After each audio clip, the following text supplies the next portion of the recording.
What's up, everyone? It's Demolition Derby for Life. I'm here going to do another fix-it video, guys. This is a video on how to fix an axle in a broken 80's car or a 90's car that's a rear-wheel drive. Very simple, very easy to do. This is kind of sketch on what I'm doing, but what you do, so I broke this axle here. So what you do is after it slides out, whatever, you have to clean out whatever's left inside here. On the end, there was just this little bit that was left. That's all that was left.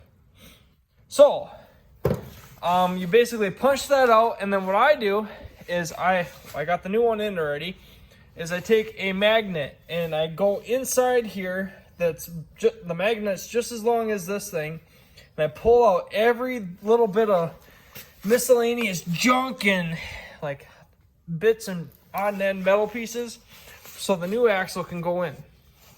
So very simple.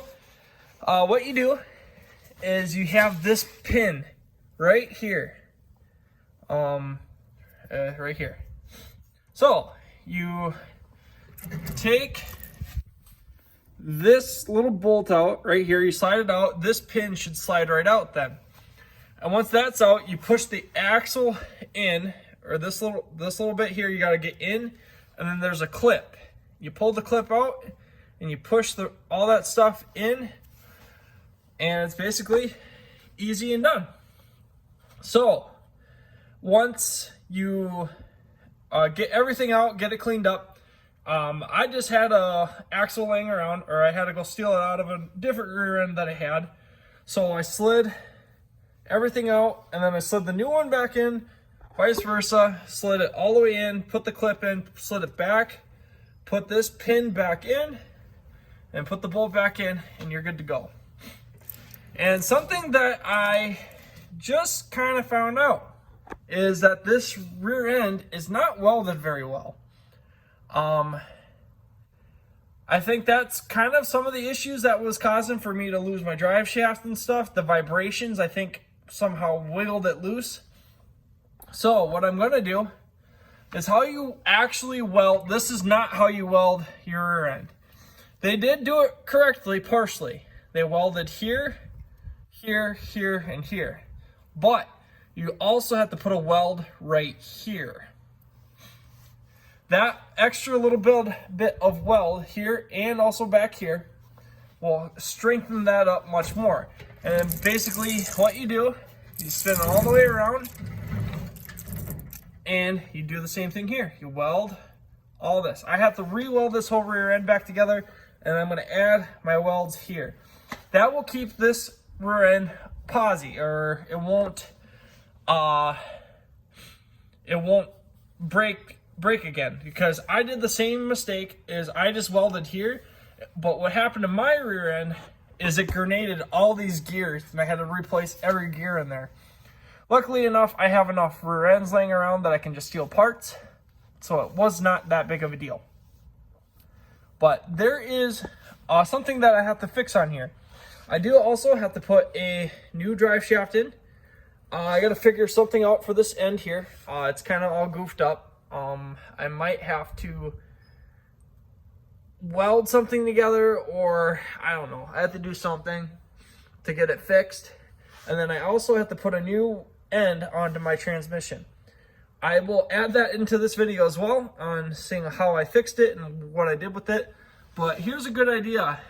They told me they welded their rear end. They did, but just double check their work. Make sure that it's done right. But that's something very easy, very simple to do on our GM rear end car. That's the same thing with the Ford too.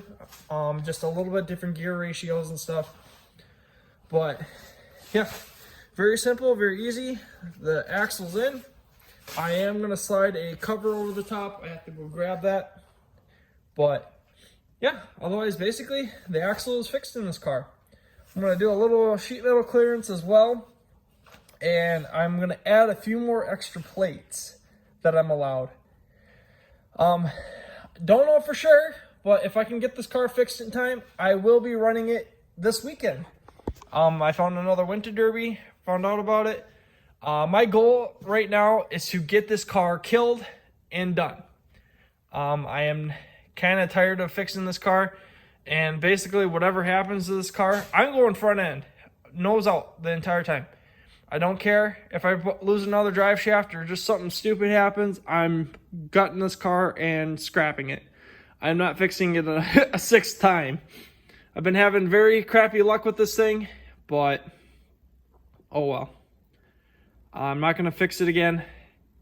Maybe I'll post it up for sale before I completely gut it, but we'll see. But thank you guys for watching this little bit. I will bring you back with a little update. All right, guys, we're back here. I'm going to show you how I finished welding and fixing this. By all means, this is not the greatest of welding, but it should be good enough that it shouldn't cause any issues. I was kind of just going over all the other welds too, and I didn't clean this up very good, which that is something you should absolutely do, is make sure that this area right here is very clean. But you'll put a weld in this corner, this corner down here, that corner, and then weld these sides. Do this side and then do the back side. Once you get that all welded up, it's basically a posi. Should have no issues then. Just make sure it's very clean and that your welds don't look like this. But I think I got my welds good enough that I shouldn't have any issues. Also, something I did notice, the bushing on the back here is tearing. It's starting to be junk. It did the same thing on this side. I put a piece of strap here and it's been holding very well. So I'm gonna continue to do that on this side. I chose a little bit different material just to see, but basically I just stuck it through the hole, welded on top of the strap, and then wrapped it to the bottom. It shouldn't really go anywhere, hopefully, but that is something else I'm trying just to help hold it. I did get a little lazy and I didn't weld all the way on the bottom, but just enough that it should just hold it. Should be no big issue. Also, something else that I had to do. If you look here, this is part of my transmission. What happened was I had a board underneath holding it up so it wasn't touching the cross member. In doing so, it basically put a lot of pressure on this. So when I got hit, it just snapped the whole thing. So I had to take this one out, as you can see, junk, and I put a different one in. I wasn't gonna cut the hole in the floor, but I ended up deciding, you know what, it's just gonna be a lot easier to get around and not have to deal with.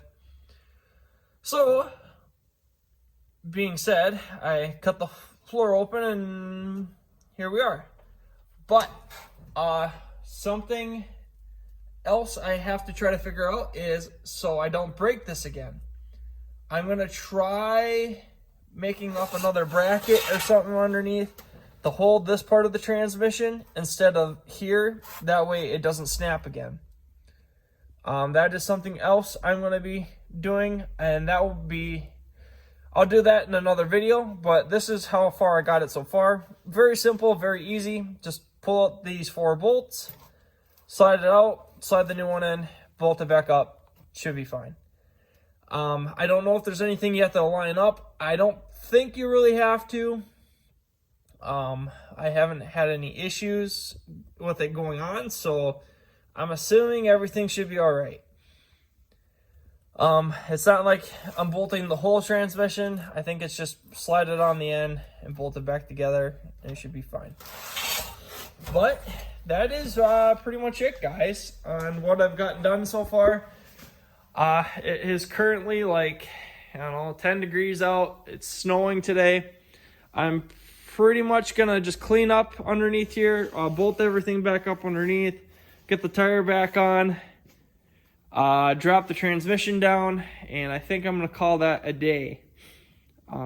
Did quite a bit today, a lot more than I thought I'd get done. Axle, transmission, the strap there, and getting some other stuff figured out. I thought I was gonna just get the rear end part done, but got motivated enough to get the transmission part done as well.